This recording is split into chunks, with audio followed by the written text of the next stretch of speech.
Ya, assalamualaikum warahmatullahi wabarakatuh. Waalaikumsalam warahmatullahi wabarakatuh. Yang saya hormati Bapak Kepala Sekolah, yang saya hormati Bapak Ibu Kasih Gedung, Bapak Kasih Sarana, Bapak Kasih Siswaan, serta Bapak Ibu Guru yang senantiasa hadir pada kesempatan ini. Pertama-tama adalah kita panjatkan puji dan syukur kepada Allah Subhanahu wa Ta'ala atas nikmat-Nya. Hari ini kita bisa berkumpul dalam rangka diseminasi budaya positif untuk pemenuhan tugas calon guru penggerak yang dapat dilakukan. Tidak lupa juga salawat serta salam dan berkata curahkan kepada junjungan Nabi kita semua Nabi Muhammad SAW. Terima kasih banyak atas waktunya sekali lagi kepada penyelenggara acara, terutama dengan terima kasih kepada guru atas waktunya. Hari ini saya akan sedikit menyampaikan definisi budaya positif. Ini merupakan sebuah tugas kewajiban calon guru penggerak dalam memenuhi modul aksi nyata seperti ini. Sebelum saya lanjut, terlebih dahulu saya ingin bertanya kepada Bapak Ibu semuanya. Sebelumnya mohon maaf, di sini saya berdiri bukan berarti saya mau menggurui Bapak Ibu semuanya atau mungkin lebih tahu dari Bapak Ibu, tidak. Tapi ini kita sekedar sharing motivasi apa yang telah saya pelajari selama kurang lebih 2 bulan dalam program guru penggerak ini. Sebelum saya lanjut, sekali lagi saya akan sedikit bertanya kepada Bapak Ibu. Terlebih dahulu saya ingin bertanya kepada Bapak Ibu semua. Sebelumnya mohon maaf, di sini saya berdiri bukan berarti saya mau menggurui Bapak Ibu semuanya atau mungkin lebih tahu dari Bapak Ibu, tidak.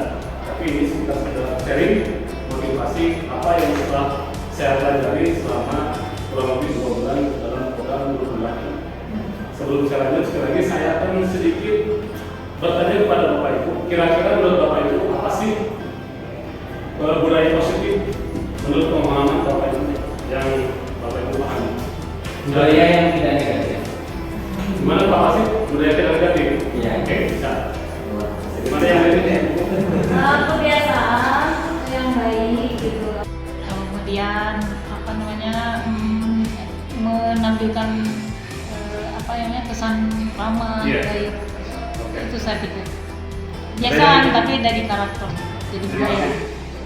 Yang disampaikan Pak Basir. Kemudian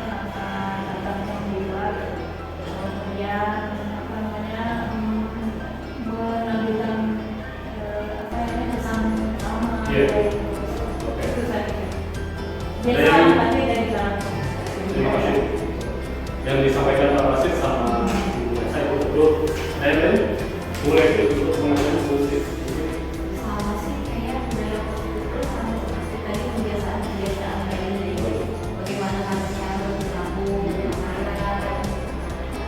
Nah, jadi intinya budaya positif ini semua perilaku yang kita terapkan di sekolah, bukan hanya pada murid saja. Sebagai salah satu contoh, ketika kita menyambut para siswa datang, itu merupakan salah satu budaya positif yang secara tidak langsung kita sudah melaksanakan. Gitu, ya. Ini salah satu contoh. Ini kenapa saya tampilkan sini gambar sebagai pemanis di depan. Ini salah satu contoh budaya positif yang dilaksanakan, yang diterapkan. Oke, makna budaya positif sendiri yaitu merupakan perwujudan dari segala aspek perilaku atau kebijakan universal yang terlaksana di sekolah. Jadi artinya makna dari positif itu perwujudan nilai-nilai yang baik atau kebijakan universal seluruh unsur yang sekolah sehingga mewujudkan budaya positif sekolah. Ya tadi disampaikan oleh Pak Basir, betul. Semua budaya yang sifat positif dan negatif. Tentunya ini tidak terlepas dari yang namanya peran seorang guru. Tentunya kita sebagai bapak guru harus menjadi teladan contoh yang baik bagi para guru. Kemudian ada beberapa poin dalam menumbuhkan budaya positif di sekolah. Salah satunya adalah merubah paradigma belajar dalam pendidikan. Yang dimaksud paradigma itu sendiri apa kira-kira Bapak Ibu? Pola pikir, pemahaman, kebiasaan. Oke. Artinya di sini perubahan paradigma itu memang kebiasaan yang tidak baik kita ubah menjadi lebih baik. Ini salah satu contoh perubahan paling pada atau stimulus. Respon yang pertama, pemaksaan ada pada saat rujukan gagal. Kemudian realitas kebutuhan sama. Jadi untuk stimulus respon. Kemudian berikutnya melihat yang sama, mengubah orang lain, perilaku buruk atau kesalahan. Orang lain bisa mengontrol saya bisa mengontrol orang lain. Model berpikir menang atau kalah. Kemudian teori kontrolnya, kolaborasi dan konsensus, kemudian realitas kebutuhan itu berbeda, memiliki gambaran berbeda, memahami orang lain, sampai yang tadi model berpikir menang. Artinya di sini kita ubah paradigma yang asalnya stimulusnya seperti ini menjadi seperti yang sebelah kiri saya. Artinya contohnya sebagai yang satu, realitas kebutuhan sama. Tidak mungkin yang namanya kebutuhan manusia itu sama semua, pasti berbeda. Dan butuh pajero. Pasti butuh pajero. Saya butuhnya apa? Asal seperti itu. Jadi ini contoh secara tapi yang kita akan lolos semuanya, tapi ini hanya secara besar saja. Minimal kita semua tahu tentang ini. Memang yang paling sulit adalah implementasi. Karena terus terang saja setiap unsur lembaga sekolah tidak semuanya memahami, bahkan tidak sejalan dengan pemikiran yang kita harapkan. Padahal itu tujuannya baik. Nah di sini perlu semua unsur kebijakan universal di sini. Kemudian yang berikutnya poin untuk menumbuhkan budaya positif yaitu motivasi perilaku manusia dalam pendidikan. Ini kenapa di sini saya tampilkan pertama gambar manisnya adalah saya tengah-tengah selalu dengan para siswa. Ada yang tahu maksudnya seperti apa? Bapak Ibu silakan. Bisa memberikan tugas Tergantungnya. Memberi perhatian lebih kepada siswa yang membutuhkan. Oke. Ada lain? Supaya Ibu? motivasi. Ya betul.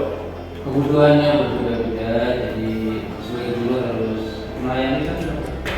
Ada yang bisa A, B, ada yang tidak bisa. Ya, secara garis besar motivasi perilaku manusia ini seperti yang kita tahu sendiri bahwa setiap para murid terutama yang kita hadapi di kelas itu memiliki karakter yang berbeda dan keinginan yang berbeda. Makanya tadi di stimulus berikutnya ada yang sama dan yang berbeda. Yang kita jadi semuanya pasti terutama berbeda ya. Besar besar. Motivasinya yang ketiga yaitu menghindari tidak mendapat imbalan atau penghargaan untuk menjadi orang mereka inginkan menghargai diri sendiri dan menjadi yang terbaik. Untuk yang motivasi pertama ini menghindari ketidaknyamanan atau gimana. Nah, kadang-kadang ketika kita menegur murid kita itu selalu berasumsi kita menjudge atau menghukum murid kita bersalah. Seperti yang tadi saya sampaikan di awal bahwa penanganan kita harus berubah konsep hukuman menjadi sebuah konsekuensi. Kalau pas itu kita sudah melakukan atau tidak, nah di sini kita ubah paradigmanya, berubah budaya positif. Kemudian berikutnya adalah disiplin positif dalam pendidikan. Nah, disiplin positif ini tentunya yang paling sulit adalah disiplin diri sendiri. Sebelum kita mendisiplinkan para guru kita, disiplin dari diri sendiri itu memang sulit. Contoh hal terkecil adalah datang tepat waktu. Di mana ketika kita berada di kelas itu yang paling sulit. Kadang-kadang kita merasa guru bukan orang yang saya secara pribadi kadang-kadang suka ingin berikut sama murid. Nah itu kita ubah paradigma di kelas. Ya, minimal datang di kelas sebelum anak-anak sudah siap. Itu sebagai cara contoh disiplin positif dalam diri. Nah, seperti yang disampaikan atau diutarakan oleh Ki Hajar Dewantara, satu jenis tokoh pendidikan kita maupun di dosen mengatakan disiplin sebagai bentuk kompromi untuk belajar lebih baik ya. Jadi sebelum bicara orang lain kita dulu yang harus lebih disiplin. Kemudian disiplin positif yaitu merupakan unsur utama dalam perwujudan budaya positif yang dicita-citakan dalam sekolah. Nah ini seperti yang saya sampaikan di awal, memang yang harus disepahami adalah semua unsur kebijakan yang besar sekolah harus terlibat dalam suatu konsekuensi atau kesepemahaman semua. Ya.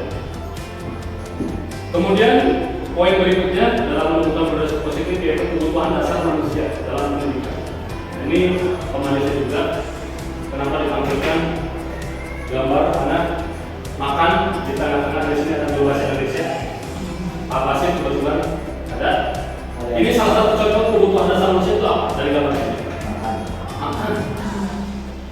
Ini kebutuhan manusia itu satu adalah kebutuhan hidup makan. Ya, itu salah satu contoh. Nah, secara garis besar ada 5 kebutuhan dasar yang wajib manusia miliki. Yang pertama penguasaan, kemudian kesenangan, kebebasan, dan kasih sayang. Dalam hukum sebenarnya ada yang pertama itu. Ketika 5 unsur dasar ini terpenuhi, maka kita akan merasa hidup bertahan meskipun usia kita sudah dekat. Dari 5 poin ini, anak merasa tidak senang dengan pelajaran kita, maka otomatis anak akan berbagai macam alasan keluar dari pelajaran kita. Ini kenapa? Karena salah satu kebutuhan dasarnya tidak dipenuhi kesenangan. Kenapa bisa itu terjadi? Apakah tidak suka dengan gurunya terlalu kebal atau gurunya terlalu cuek? Nah, itu salah satu contoh yang kita lakukan di kelas. Ya, ini satu contoh kesenangan. Termasuk juga dengan penguasaan. Ada komponen untuk budaya positif berikutnya yaitu adalah 5 kebutuhan dasar manusia. Di sini poin yang pertama ada penguasaan, kesenangan, kebebasan, dan kasih sayang. Dalam ruang itu bertahan. Artinya, kalau kita analogikan di kelas, contoh salah satunya adalah dengan kesenangan. Ketika kita berada di kelas, mungkin ada 1-2 orang siswa yang ketika pelajaran kita ada yang tidak senang dengan kita. Kadang-kadang dengan berbagai alasan dia meminta izin. Kalau kita perhatikan setiap pelajaran tertentu, kenapa dia seperti itu? Berarti ini ada salah satu kebutuhan dasar manusia yang tidak terpenuhi, salah satunya dari kesenangan. Dalam bentuk apa? Apakah anak tersebut tidak senang terhadap guru mata pelajarannya, atau karena killer dan lain sebagainya, atau memang tidak suka sama sekali dalam pelajaran itu? Itu salah satu faktor kesenangan. Nah, makanya di sini yang dimaksud dengan kesenangan itu rasa senang. Dia mencari kesenangan bermain dan tertawa dengan kebutuhan dasar kesenangan tinggi, sehingga bisa berkonsentrasi tinggi dalam mengerjakan hal yang disenanginya. Jadi poin di sini yang pertama adalah kita harus tanya dulu motivasi anak belajar kemudian tentang materi kita. Contohnya yang saya sampaikan adalah materi informatika. Sebelum saya jauh terlebih dahulu ke materi informatika, maka saya tanya dulu terhadap anak tersebut bahwa tentang pelajaran ini suka atau tidak pelajaran ini. Kemudian kita juga tidak ada salahnya tanya kepada anak. Jangan sampai karena nggak suka dengan gurunya, padahal materinya sangat diperlukan, dia merasa berasumsi saya nggak suka gurunya, cuek, judes. Nah, itu kita bisa di awal sebelum belajar kita tanya dulu kebutuhan dasar di siswa dan kesenangan. Yang kedua, contoh kebebasan.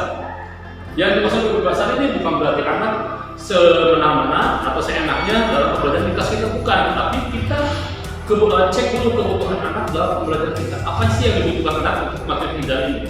Kita sesuaikan dengan kebutuhan anaknya. Sebagai salah satu contoh di pembelajaran informatika, bahwa yang namanya pembelajaran informatika berbasis IT. Kita tanya dulu kebutuhan anaknya. Yang pertama, kita cek dulu ada nggak yang memiliki medianya seperti laptop, handphone. Adapun tidak ada, nggak jadi masalah, tidak menghambatnya. Kita punya kedua, yang tidak punya komputer kita sediakan di lab. Yang punya handphone kita manfaatkan di kelas dengan handphonenya, dengan gadget. Itu salah satu contoh kebutuhan, memberikan kebebasan kepada anak tanpa mengurangi kebutuhan belajar. Kemudian termasuk juga kasih sayang. Nah, ini di sini poin yang paling sekarang secara tidak langsung dan tidak sadar kita kadang-kadang suka pilih kasih. Kadang-kadang mentang-mentang gurunya laki-laki selalu fokus saja ke guru perempuan. Nah, itu kadang-kadang seperti itu, seperti tidak ada apa-apanya, tapi saya rasa itu sangat berpengaruh. Kasih sayang yang dibutuhkan memang itu dimiliki di hak semua anak siswa. Makanya kita dalam pembelajaran diusahakan harus tidak memilih, misalnya tidak pilih kasih dalam pembinaan siswa. Kita harus full bahwa anak didik kita satu kelas itu memang didik kita semua. Jadi tanpa ada rasa pilih kasih. Kita samakan semua pemenuhan kebutuhan dasar kasih sayang. Kemudian, nah ini yang paling penting adalah poin terutama kita sebagai seorang ibu, sebagai mana dalam pemaparan kurikulum mereka bahwa guru sebagai among, sebagai fasilitator, bagaimana caranya dia menguasai situasi di kelas. Karena kondusif pembelajaran tidak terlepas dari yang namanya penguasaan kita di kelas. Bagaimana caranya kita memanage tata belajar anak-anak, tata letak bangkunya, kemudian kondisional tata stabilitas siswanya, sama di sini ini merupakan pengakuan atau penguasaan. Tidak terlepas juga dari apresiasi penghargaan kepada siswa yang terbaik. Nah, di sini bukan berarti memberikan hadiah atau tidak, tapi penghargaan terhadap para siswa yang memang sesuai dengan peraturan yang kita jalankan.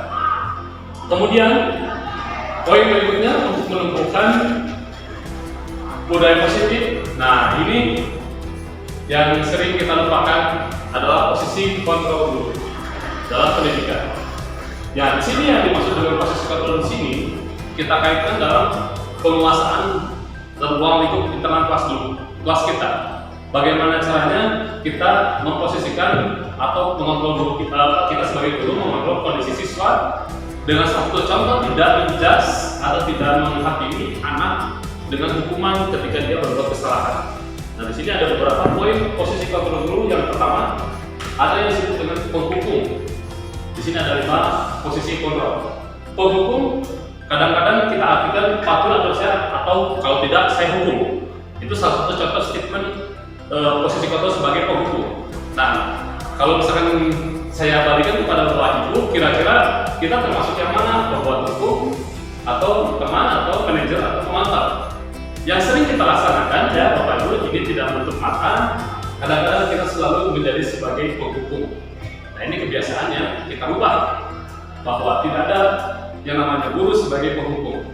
Ya, itu salah satu contoh. Kemudian kamu selalu saja terlambat. Yang berikutnya selalu pasti yang terakhir selesai. Nah, itu salah satu seolah menjas siswa tersebut atau menjas sebagai hukuman. Nah, kemudian yang kedua ada membuat merasa bersalah.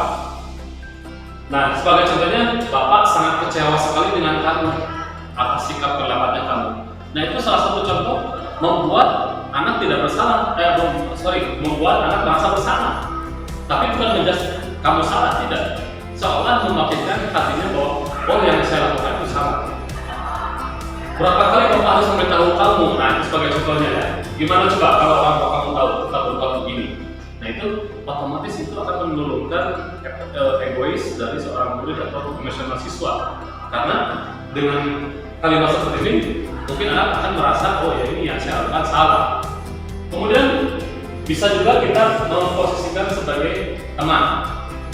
Nah, sebagai contohnya, ayolah bantu Bapak, kalau tidak Bapak dimarahin nanti kepala sekolah. Itu sebagai salah satu contoh peran sebagai teman ya. Kemudian pemantau. Ada juga yang guru hanya sebagai pemantau. Contohnya peraturannya apa? Kemudian apa yang telah kamu lakukan dan sanksi atau konsekuensi apa? Kemudian terakhir, nah ini yang memang yang bisa tidak kita aplikasikan di dalam lingkungan kelas, terutama di sekolah, posisi kita sebagai manajer. Artinya, apa yang kita yakini kembali ke keyakinan kelas. Apa itu keyakinan kelas? Yaitu sebuah, kalau dulu istilahnya itu adalah kesepakatan. Nah, kalau sekarang diganti lebih spesifik lagi yaitu keyakinan kelas. Artinya kesepakatan yang sudah kita bentuk di dalam kelas sesuai dengan persetujuan atau kesepahaman semua siswa. Ini untuk di dalam kelas. Kemudian yang terakhirnya posisi manajer, apa rencana kamu untuk memperbaiki hal ini? Itu memang sangat sulit ya kadang-kadang. Yang paling kita sering lakukan di sini 5 posisi kontrol yang dilupakan adalah posisi manajer yang sering kita laksanakan justru penghukum, pemantau, dan teman rata-rata. Nah, ini mudah-mudahan dari 5 posisi kontrol ini kita bisa lebih baik lagi ya Bapak Ibu dalam membina atau menciptakan pembelajaran yang kondusif. Nah, kemudian ada juga komponen untuk menumbuhkan budaya positif, yaitu keyakinan kelas. Nah, keyakinan kelas di sini, nah ini saya bentuk dalam kesepakatan kesepakatan bersama sebelum melanjutkan pembelajaran di kelas. Artinya, keyakinan kelas ini adalah saya membentuk kesepakatan atau aturan-aturan yang saya buat dengan para murid di kelas agar menghindari tindakan-tindakan atau yang melanggar peraturan atau yang pelanggaran disiplin. Nah, ini sebagai salah satu contoh keyakinan yang saya buat adalah bersifat abstrak daripada yang lebih dan konkret. Ya. Kemudian keyakinan kelas bisa berupa pertanyaan atau ilmu pasal. Artinya kita tidak perlu membuat aturan sendiri. Kita lemparkan kepada anak-anak sebagai contoh. Bagaimana kalau waktu pengumpulan tugas setuju nggak atau tidak pengumpulannya secara tepat waktu dan lain sebagainya. Contohnya dalam bentuk positif ya, keyakinan kelas sebenarnya tidak terlalu banyak sehingga mudah diingat. Jadi dalam membuat peraturan di kelas itu tidak boleh banyak-banyak ya supaya mudah diingat oleh para siswanya. Kemudian sampai yang terakhir di sini ada bersedia meninjau kembali keyakinan kelas dari waktu ke waktu ya. Itu soalnya intinya keyakinan kelas adalah sebuah peraturan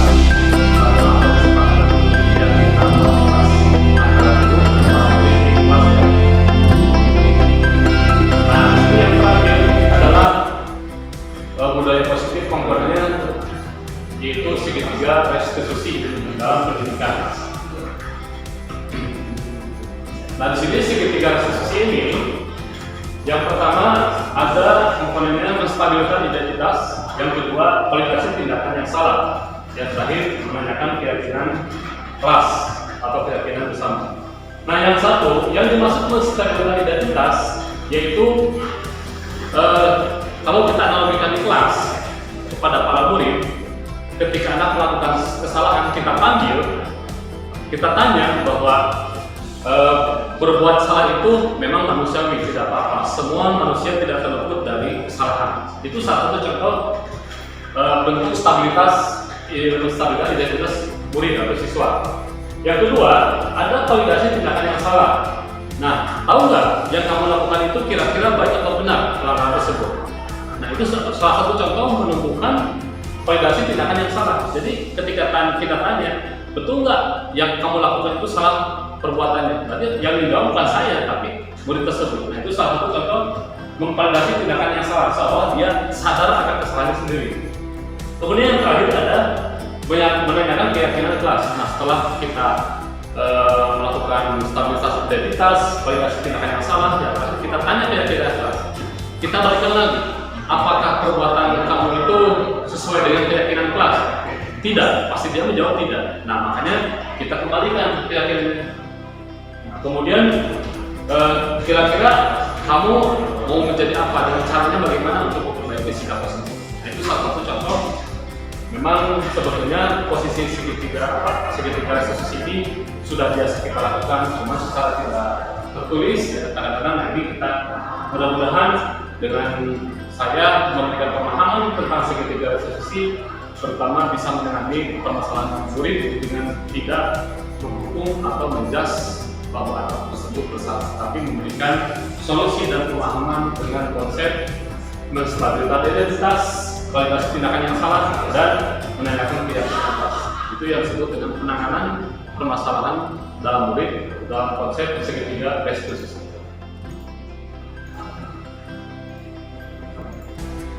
Baik, Bapak Ibu, mungkin itulah yang bisa saya sampaikan diseminasi dari budaya positif, dari mulai paradigma perubahan pelajaran, paradigma perubahan pendidikan, kemudian disiplin positif, posisi kontrol guru, kemudian 3 motivasi, dan yang terakhir tadi adalah segitiga restitusi. Ya, sekali lagi Bapak Ibu kepala sekolah, Bapak Wakil Kepala Sekolah bidang kurikulum di Bawah Masih Bidang Sarana dan Ibu Masih bisa Humas. Sekali lagi saya ucapkan terima kasih kepada Bapak Ibu juga yang sudah senantiasa menyempatkan waktu hadir di sini. Mudah-mudahan apa yang saya sampaikan sekali lagi bukan niat saya mau menggurui Bapak Ibu semua, tapi kita sharing dan motivasi. Mudah-mudahan dengan apa yang saya sampaikan dalam program diseminasi budaya positif ini, dalam program guru penggerak angkatan 8 ini bisa memberikan perubahan paradigma pembelajaran khususnya di SMA Negeri 1 Kota Sukabumi. Sekali lagi mohon maaf apabila ada perkataan yang kurang berkenan atau tidak pada tempatnya, saya mohon maaf. Terima kasih atas waktunya. Bila tidak, wassalamualaikum warahmatullahi wabarakatuh. Assalamualaikum warahmatullahi wabarakatuh. Ya, Bapak Ibu, Bapak Sekolah, Wakil Kepala Sekolah, dan guru, itulah pemaparan yang bisa saya sampaikan. Mudah-mudahan Bapak Ibu sini bisa menerimanya dan bisa mengaplikasikan di lingkungan sekolah kita. Mudah-mudahan budaya positif yang kita sudah terapkan di sekolah itu bisa betul-betul implementasi terhadap sekolah kita untuk menjadi lebih baik sesuai dengan sekolah kita, the living school. Itu saja yang bisa saya sampaikan. Terima kasih banyak Bapak Ibu. Mohon maaf sekali waktunya sehingga bisa Bapak Ibu semuanya. Sekali lagi saya dari calon guru penggerak kita harapan mudah-mudahan bisa memberikan perubahan paradigma pendidikan yang baik yang saya bisa berlaku.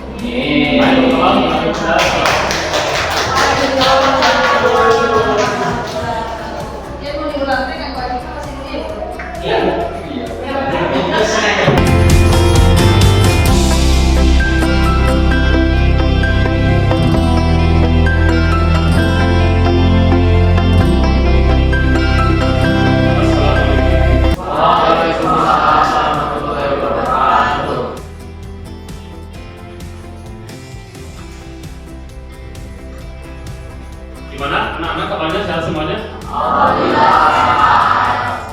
Silakan sebelum pembelajaran dimulai dipimpin kita doa terlebih dahulu oleh tema kerja. Silakan. Untuk pembelajaran ini, alangkah baiknya baca doa terlebih dahulu. Baca doa dimulai. Selesai. Beri salam. Assalamualaikum warahmatullahi wabarakatuh. Waalaikumsalam warahmatullahi wabarakatuh. Oke, sebelumnya Bapak akan absen dulu ya. Di sini yang tidak terlihat Najwa kemana Najwa? Ada nggak? Nggak ada. Maya Bakti? Ada. Kemudian Siti Zafar. Wahid, Bapak ngeliat Wahid? Berarti 3 orang yang spend ya, yang nggak masuk. Oke, gimana pada saat semuanya? Selamat bertemu lagi di awal tahun pembelajaran di kelas 10. Kita belajar tentang informatika dasar, kelas 11, kita informatika lanjutan. Nah, sebelum Bapak lanjut ke materi informatika, Bapak akan membuat dulu yang namanya keyakinan kelas.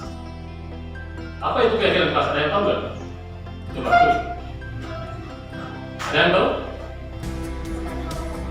Sampai tidak tertib betul. Pelan kelas. Kan? Apa? Oke. Tertib kelas. Bukan Bapak tadi. Nama Pak. Bapak sama peraturan ya yang ada. Nah, Bapak harapkan hari ini kita akan membentuk dulu sebuah keyakinan kelas dengan disepakati oleh semuanya. Ya, jadi yang menentukan, yang membuat peraturan bukan Bapak hanya itu saja, tapi kita semua dibuat. Ya, Bapak harapkan coba kira-kira keyakinan kelas apa yang akan kita sepakati bersama. Ada yang mau silakan coba tulis. Keyakinan kelas poin pertama. Silakan. Boleh satu orang boleh.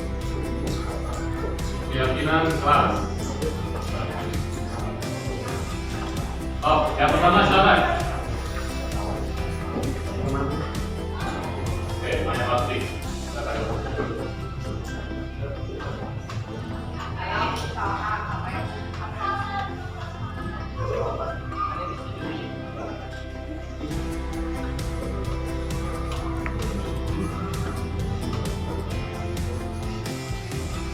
Tenang pada saat pembelajaran. Setuju? Setuju. Mau disepakati? Mau. Oke. Yang kedua silakan. Berarti kita sudah sepakat untuk kira-kira yang berapa? Siapa namanya? Pasya.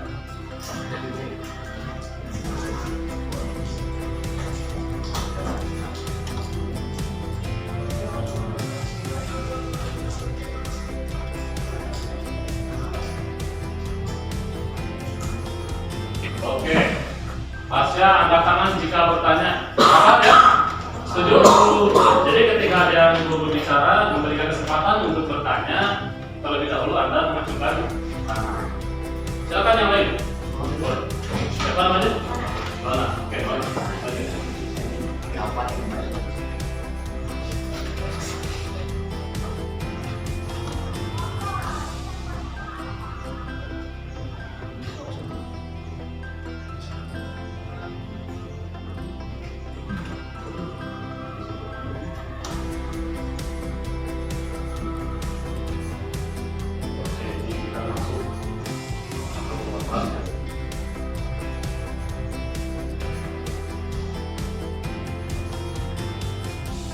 Oke, terima kasih. Yang ketiga, izin jika masuk keluar kelas. Setuju? Setuju. Silakan. Siapa namanya? Aspa. Al-Kafi.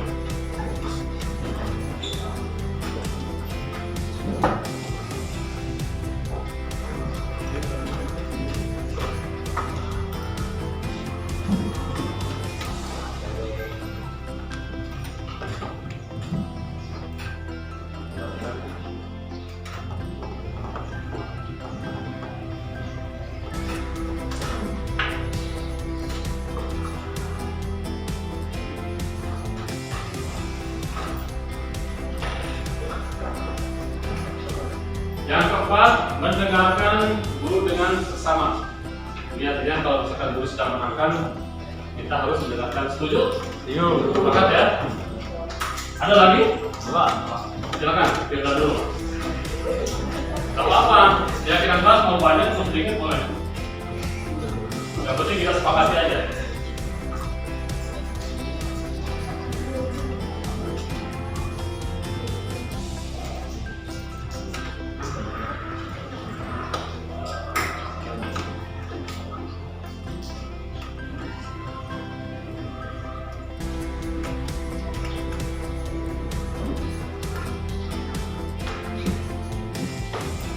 Nah, ini ya. Yang kelima, wajib mengucapkan salam ketika masuk. Setuju? Setuju. Ya, setuju banget ya. Ini jarang-jarang yang kita kadang-kadang hal sepele tapi kita suka lupa. Suka selonong poin masuk. Apalagi ada guru tidak ada guru masuk ruangan, Anda ucapkan salam. Ya. Ada lagi? Tadi Sundi, silakan.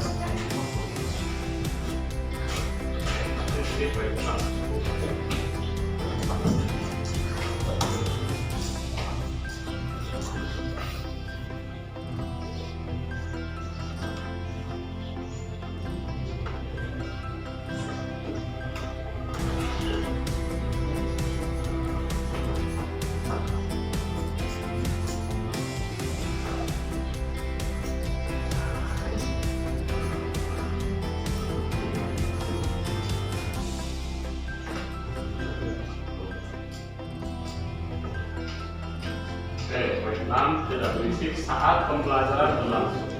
Setuju ya pengertian? Kita harus menghargai orang yang sedang berbicara, siapapun itu. Masih ada keyakinan kelas yang lainnya? Setuju nggak kalau Bapak tambahkan di sini ketika diberi tugas oleh guru dilaksanakan? Setuju? Setuju. Berarti intinya mengerjakan tugas tepat waktu ya.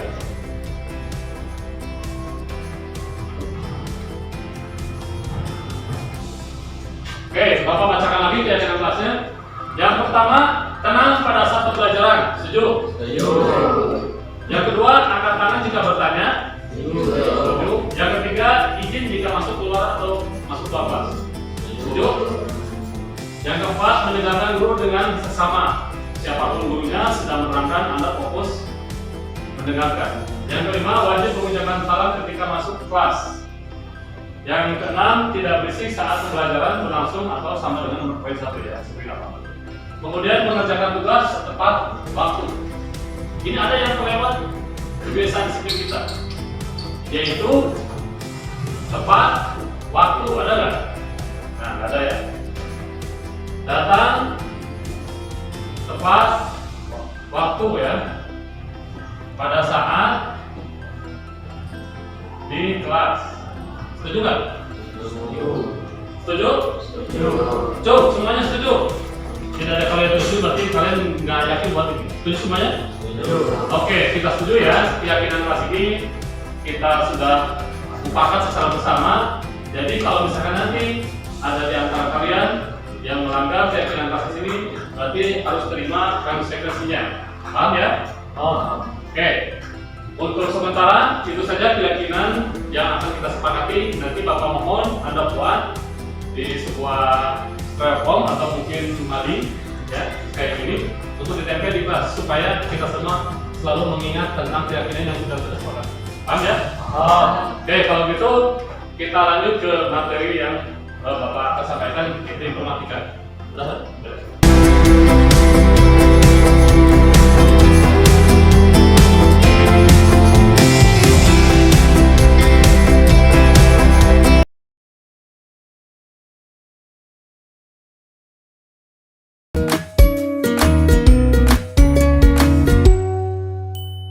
Salam bahagia Ibu dan Bapak guru hebat.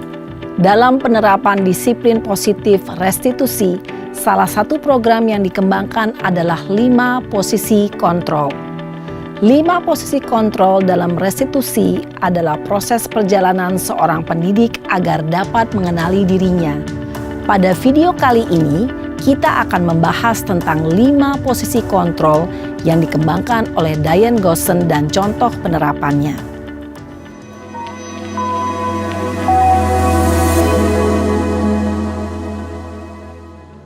5 posisi kontrol itu adalah 1. Posisi penghukum. 2. Posisi pembuat merasa bersalah. 3. Posisi teman. 4. Posisi pemantau atau monitor. Dan 5. Posisi manajer. Untuk lebih memahami kelima posisi tersebut, mari kita saksikan kasus Naren yang terlambat hadir 20 menit di sekolah dan melihat bagaimana kelima posisi kontrol dalam menghadapi masalah tersebut.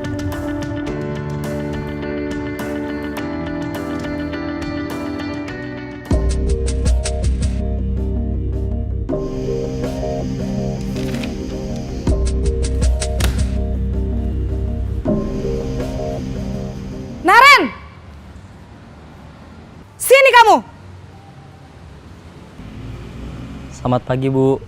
Selalu terlambat. Kamu deh, pasti terlambat. Maaf, Bu. Saya... Apa? Apa coba? Alasan kamu apa lagi? Kapan sih kamu tidak terlambat? Malas sekali ya kamu jadi anak. Saya... Dasar pemalas. Gak kapok-kapok sih kamu. Sudah berapa kali terlambat? Sana. Kamu keliling lapangan basket 2 kali. Kenapa saya harus keliling lapangan basket, Bu? Kenapa? Kamu mau lawan ibu? Berani-beraninya jawab. Sudah terlambat, masih berani jawab pula. Sekarang, keliling lapangan basket 5 kali sekalian. Biar kapok. Cepat. Pergi sana ke lapangan basket. Posisi penghukum biasanya berbicara dengan nada tinggi, menghardik, menunjuk-nunjuk, menyakiti, dan menyindir. Hukuman bisa berupa fisik maupun psikis.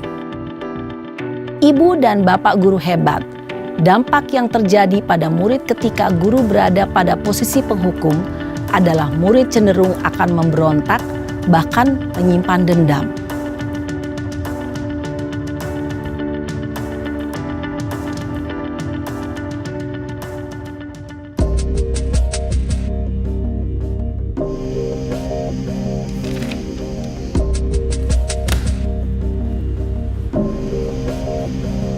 Naren!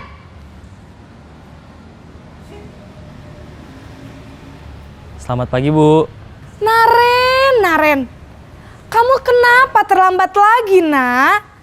Ya Tuhan, Naren. Kamu senang ya bikin ibu susah ya? Kalau kamu terlambat lagi, Nanti ibu yang ditegur bapak kepala sekolah, nak. Disangka ibu tidak bisa membina kamu. Duh, gimana ini? Maaf Bu. Duh Gusti Naren. Kamu suka ya kalau ibu ditegur bapak kepala sekolah? Terus, sekarang ibu harus tulis apa ini di buku absen? Ini kamu sudah sering terlambat loh. Ibu harus apa coba? Maaf Bu. Maaf sekali. Ya sudah, lain kali jangan bikin ibu susah lagi ya nak ya. Ibu tidak akan kuat lagi kalau kamu begini terus. Bisa jantungan kalau ibu ditegur bapak kepala sekolah. Sana cepat ke kelas. Maaf ya Bu. Maaf sekali. Posisi pembuat rasa bersalah berbicara dengan nada tenang, cenderung lembut. Namun kata-kata yang diutarakan membuat murid merasa menjadi orang yang gagal. Memandang buruk dirinya sendiri, merasa tidak berharga, dan tidak sanggup membahagiakan orang lain. Ketika guru mengambil posisi pembuat rasa bersalah, murid akan menganggap dirinya yang bersalah dan ia akan menyimpan emosi negatif tersebut di dalam dirinya.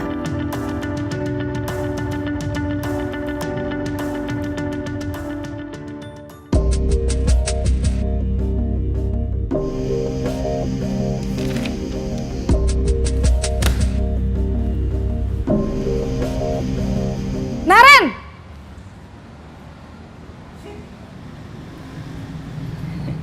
Selamat pagi Bu. Wah, sudah jam berapa ini nak? Terlambat lagi ya sayang. Iya Bu. Habis ibu saya lupa bangunkan saya Bu. Kamu malah menyalahkan ibu kamu. Kamu bukannya anak yang larinya paling kenceng. Kok terlambat sih? Iya Bu. Saya memang terlambat bangun tadi. Jadi biarpun saya lari kencang, tetap gak kekejar Bu. Ya sudah sana, nanti lain kali larinya lebih kenceng lagi ya. Biar gak terlambat lagi. Bikin seneng ibu, demi ibu. Bisa kan? Bisa lah Bu. Ya sudah sana masuk kelas. Ibu beresin urusan absen kamu. Kamu ini ada-ada saja. Dalam posisi teman, guru berbicara dengan nada suara ramah, akrab, cenderung bersenda gurau untuk menjaga suasana tetap santai. Murid akan merasa senang, aman, dan akrab dengan guru. Identitas yang tercipta adalah identitas sukses atau berhasil. Namun, perlu diingat, karena ini masih dorongan eksternal, maka ada faktor ketergantungan dari murid kepada orang tertentu. Di sini guru absennya, sehingga di lain waktu murid bisa berperilaku baik, namun hanya kepada orang-orang tertentu saja.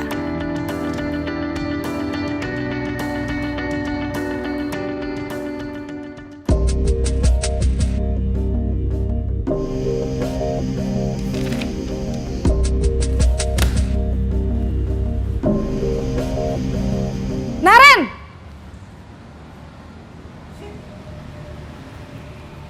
Selamat pagi Bu. Naren, apa peraturan sekolah kita tentang jam berapa kita harus masuk sekolah, nak? Kita harus di sekolah jam 7 Bu. Iya betul, sekarang sudah jam 7.20. Naren sudah tahu konsekuensinya jika terlambat hadir. Paham Bu. Saya harus tinggal kelas pas jam istirahat selama 20 menit. Iya benar, konsekuensinya demikian. Jadi nanti jam 9.30 pas istirahat, kamu harus tinggal di kelas, kerjakan tugas tambahan untuk ketertinggalan kamu, ya? Baik Bu. Posisi pemantau mengandalkan penghitungan atau data untuk mengontrol murid. Guru mengarahkan murid berdasarkan peraturan dan konsekuensi. Seorang pemantau menunjukkan bahasa tubuh dan ekspresi wajah yang datar dan cenderung formal.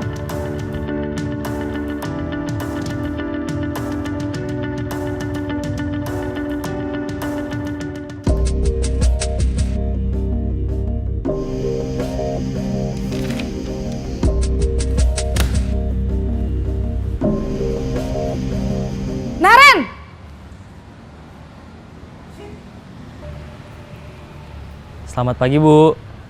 Selamat pagi, Naren. Maaf, Bu. Saya terlambat. Iya, sekolah masuknya jam 7, sekarang sudah jam 7.20. Jadi sekarang bagaimana ini, Naren? Maaf, Bu. Saya lupa setel alarm saya semalam. Baiklah, menurut kamu, keyakinan sekolah yang mana yang perlu kamu tingkatkan? Menghargai diri sendiri dan orang lain mungkin ya, Bu. Setuju. Jadi, apakah Naren meyakini prinsip saling menghormati tersebut? Iya, Bu. Saya meyakininya. Apakah Naren bersedia memperbaiki masalah keterlambatan ini? Bersedia, Bu. Bagaimana kamu akan perbaiki masalah keterlambatan ini?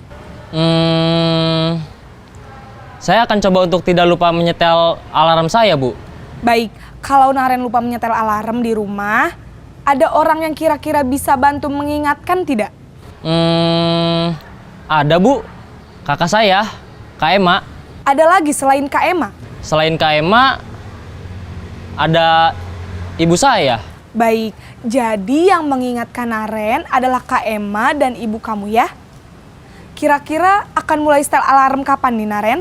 Setelah pulang sekolah, akan segera saya lakukan. Baik, jadi Naren akan setel alarm untuk bangun besok pagi dan akan diingatkan oleh kakak dan ibunda Naren ya. Ada lagi yang mungkin perlu dilakukan, Naren? Agar tidak terlambat bangun lagi. Tidak ada, Bu. Baik, Naren. Terima kasih untuk kerjasama kamu. Sekarang kamu perlu kembali ke kelas untuk belajar. Baik, Bu. Terima kasih. Posisi manajer adalah posisi kontrol yang disarankan untuk membimbing murid memiliki sikap disiplin yang positif, yaitu murid yang mandiri, bertanggung jawab, dan dapat memecahkan masalah. Tujuan dari posisi ini adalah agar murid dapat berefleksi atas tindakannya. Guru akan dengan tulus memberikan pertanyaan-pertanyaan bermakna, sehingga membuat murid dapat belajar dari kesalahannya dan mencari sebuah solusi untuk menyelesaikannya. Ibu dan bapak guru hebat, setelah mengamati adegan kelima posisi kontrol tadi, kira-kira posisi mana yang paling ideal? Posisi mana yang dapat menunjang motivasi intrinsik murid? Ya, tentu posisi manajer. Posisi ini memang posisi ideal yang ingin dituju setiap pendidik. Pada posisi inilah, guru dapat menerapkan disiplin positif yang berpihak pada murid, yang memerdekakan murid. Perjalanan seorang pendidik tentunya tidak mudah untuk sampai pada posisi seorang manajer. Namun, tujuan kita pasti, yaitu menciptakan murid-murid yang mandiri, merdeka, dan bertanggung jawab. Semoga penggambaran 5 posisi kontrol yang telah diperlihatkan ini dapat menjadi ajang refleksi bagi kita semua, agar dapat terus mengasah dan menerapkan disiplin positif yang memerdekakan murid. Mari terus berlatih dan bersemangat. Selamat menerapkan. Salam dan bahagia, Ibu dan Bapak Guru hebat.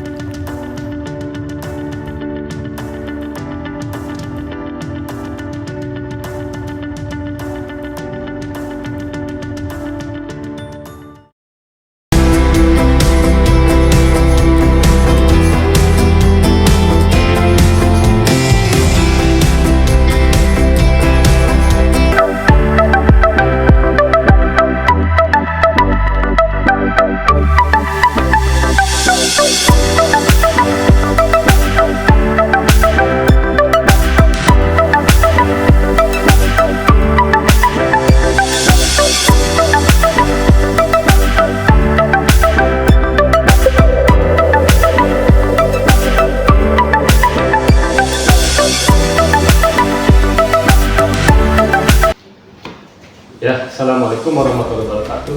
Waalaikumsalam warahmatullahi wabarakatuh. Gimana kabar Tio dan Irsyad? Sehat? Alhamdulillah baik Pak. Oke, sudah pada makan siang? Alhamdulillah. Tahu hari ini hari apa? Tahu. Hari Jumat ya? Oke. Tahu alasan kenapa Irsyad sama Tio Bapak panggil ke sini? Bapak. Nggak tahu? Oke, Bapak sebagai guru mata pelajaran informatika atau TIK mendapat laporan dari ketua kelas KM bahwa Irsyad dan Tio bertengkar. Tahu masalahnya apa? Tahu? Tahu. Kenapa Ihsan masalahnya dipanggil Bapak? Kenapa marah-marah? Bapak dengar kalian marah-marah, berantem di kelas. Masalahnya apa? Jadi gini Pak, ketika aku misalkan mengerjakan informatika waktu itu ujian, terus tiba-tiba Tio ngambil ulangan aku tanpa sudut aku Bapak. Jadi ketika aku lagi keluar kelas tiba-tiba dia udah ngambil ulangan aku dan dia nyontek dan sama bilang ke aku, itu kan tidak baik Pak. Jadi aku kesel dan marah-marah ke dia. Oke. Betul Tio yang dikatakan Ihsan? Betul. Oke, Bapak hargai pendapat Ihsan, argumen Ihsan kenapa Ihsan marah-marah terhadap Tio karena merasa tidak enak, tidak dihargai hasil kerja sendiri dicontek sama Tio. Kemudian perbuatan Ihsan terhadap Tio kira-kira itu baik atau tidak, marah-marah seperti itu? Menurut saya Bapak tidak baik, tapi karena saya sudah kesal dan amarah sudah Allah, jadi saya gak neko-neko, saya marah-marah ke dia Bapak. Jadi saya sadar itu tidak baik. Oke. Tio, yang dilakukan Tio itu perbuatannya baik atau salah? Salah. Tentunya Tio punya alasan kenapa melakukan hal seperti itu. Alasannya apa? Oke. Tapi tujuannya kamu mau belajar kan? Tapi caranya salah. Nah, jadi Bapak hargai proses kalian, tapi caranya salah dua-duanya. Ihsan punya kemampuan bisa mengerjakan, tapi ketika diambil tugasnya dicontek oleh Tio, tapi marah-marah sampai merobek buku tugas, itu gak baik. Meskipun Ihsan itu posisinya benar, tapi caranya salah. Termasuk juga Tio, ya, jangan sampai mengulang lagi perbuatan tersebut. Nah, sesuai dengan keyakinan kita bahwa di awal kita harus saling menghormati, menghargai. Oke, sebelumnya Bapak tanya dulu, apa akan berubah sikap Tio ke depannya seperti apa? Nggak akan. Tetap lagi. Mau belajar lebih lanjut? Cita-citanya harus menjadi apa? Dokter, apalagi dokter ya, berarti harus giat rajin belajar. Dan termasuk juga Ihsan harus bisa menjaga emosi, jangan sampai terpancing, apalagi membuat suasana menjadi gaduh gara-gara tugas contek di ruang teman. Oke, mudah-mudahan hari ini kalian bisa islah. Silakan Islam minta maaf dulu, saling memaafkan dulu. Maaf ya, tadi tolong ya. Jangan sampai nanti Bapak dengar lagi dari laporan ketua kelas kalian mendapat keributan lagi, ya. Baik Pak. Oke, silakan lanjut waktu istirahat lagi. Baik, terima kasih Ya, Bapak. assalamualaikum warahmatullahi wabarakatuh. Ya. Waalaikumsalam warahmatullahi wabarakatuh.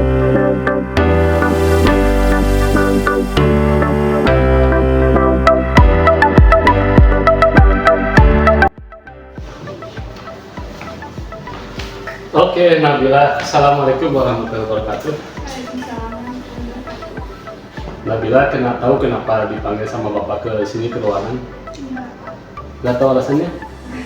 Bapak mendapat laporan dari wali kelas keseharian Nabila, termasuk juga kebetulan pelajaran Bapak setiap hari Jumat. Itu Nabila datang terlambat terus ke jam Bapak, hampir 1 jam habis. Kenapa? Terlambat terus setiap pertemuan Bapak di hari Jumat. Tidur di masjid Pak. Ketiduran? Iya. Emang semalam habis ngapain? Begadang. Terus kemudian yang kedua, Nabila juga Bapak dapat laporan dari guru yang lain termasuk pelajaran Bapak setiap hari Jumat. Kenapa di kelas pembelajaran ketika pembelajaran KBM Nabila tidak bersemangat, tidak aktif, selalu malas-malasan. Itu kenapa? Tentunya punya alasan tersendiri, apalagi pas waktu pelajaran Bapak informatika. Sebenarnya Nabila itu kurang suka sama pelajaran informatika Pak. Kenapa nggak suka? Nggak suka sama Bapak? Atau gimana? Kurang suka sama pelajarannya aja. Oh gitu. Kurang berminat. Kurang berminat. Ya. Kenapa kurang berminat? Pusing tentang IT. Iya. Oke, tentunya punya alasan tersendiri kenapa Nabila nggak minat sama pelajaran informatika. Kurang suka karena kan ini ya banyak tentang komputer kan, jadi pusing. Oke, sebelumnya Bapak tanya dulu cita-cita Nabila menjadi apa? Menjadi psikolog. Psikolog. Oke, untuk psikolog sendiri, apalagi di zaman era sekarang, tentunya Nabila tahu bahwa sekarang serba digital. meskipun Nabila bukan dari kejuruan atau bukan dari orang IT, tapi untuk sekarang sudah sebajaman IT. Minimal Nabila bukan menjadi mahir, tapi mengenal dunia informatika. Nabila pernah belanja ke swalayan? Pernah belanja ke supermarket? Sistem bayarnya seperti apa? Pakai komputer atau pakai kalkulator manual? Komputer. Nah itu salah satu contohnya. Jadi Nabila bagaimana caranya harus merubah mindset, meskipun nggak suka pelajarannya, tapi tetap harus mau belajar tentang dunia IT. Apalagi cita-cita Nabila menjadi psikolog. Gitu. Harus bisa memahami perkembangan dan juga bakat yang ada di Nabila. Ya, kira-kira perbuatan Nabila datang terlambat masuk ke kelas itu baik tidak? Tidak. Mau diulangi tidak? Mau diulangi lagi nggak? Enggak. Nggak akan. Oke, kalau nggak akan, Bapak harapkan untuk kedepannya Nabila bisa belajar lebih giat lagi untuk bisa menjadi orang yang lebih baik lagi. Bisa ya? Iya. Oke, itu saja. Mudah-mudahan Bapak panggil ke sini Nabila bisa menjadi lebih baik lagi. Pembelajaran di informatika bisa lebih aktif lagi, lebih semangat. Ya, gitu aja. Ada yang tanyakan dulu? Cukup, mudah-mudahan bisa lebih baik ya. Itu saja dari Bapak, terima kasih. Assalamualaikum warahmatullahi wabarakatuh.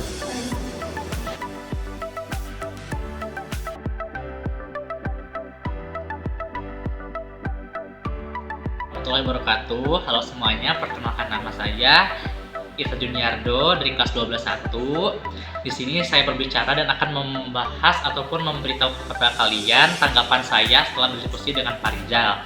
Setelah saya tadi berdiskusi dengan Pak Rizal, ternyata saya memang sangat tertegur sekali dikarenakan saya juga memiliki kesalahan yang sangat fatal ketika berinteraksi sosial dengan orang lain. Seperti yang tadi saya lakukan ketika berdiskusi dengan Pak Rizal, saya sangat tertekan, seperti tertampar diri sendiri karena walaupun saya mengerjakan hal yang benar, akan tetapi jalan saya itu salah. Ketika teman saya mencontek dan saya pun membalas balik dengan cara marah-marah pada teman saya dan merobek kertasnya. Sehingga setelah itu saya memiliki komitmen ke depannya agar diri saya itu dapat bisa menahan emosi diri sendiri kepada orang lain ketika ada hal yang benar-benar tidak saya inginkan untuk saya lalui gitu. Jadi kedepannya saya berharap semoga setelah saya berdiskusi dengan Pak Rizal, saya dapat bisa menahan emosi saya lebih dalam dan juga bisa menstabilkan diri saya untuk kedepannya. Mungkin hanya itu tanggapan dari saya.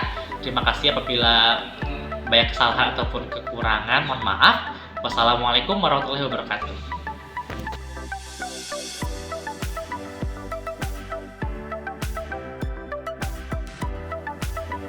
Assalamualaikum warahmatullahi wabarakatuh.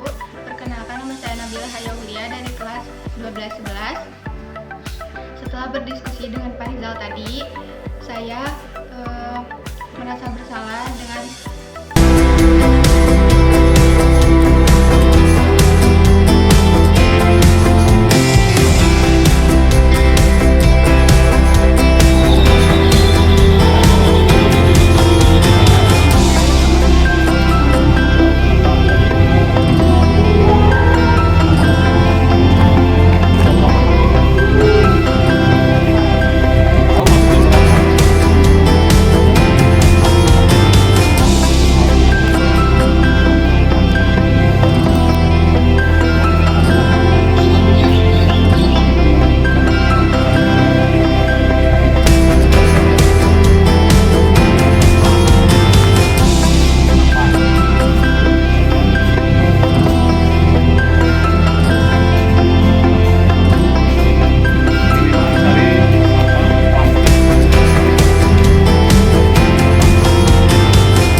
khususnya saya secara pribadi itu sekolah dalam meningkatkan kualitas pendidikan khususnya di ekonomi nasional. Salam guru hebat, guru penggerak, guru tergerak, guru menggerakkan. Salam guru penggerak. Terima kasih. Assalamualaikum warahmatullahi wabarakatuh.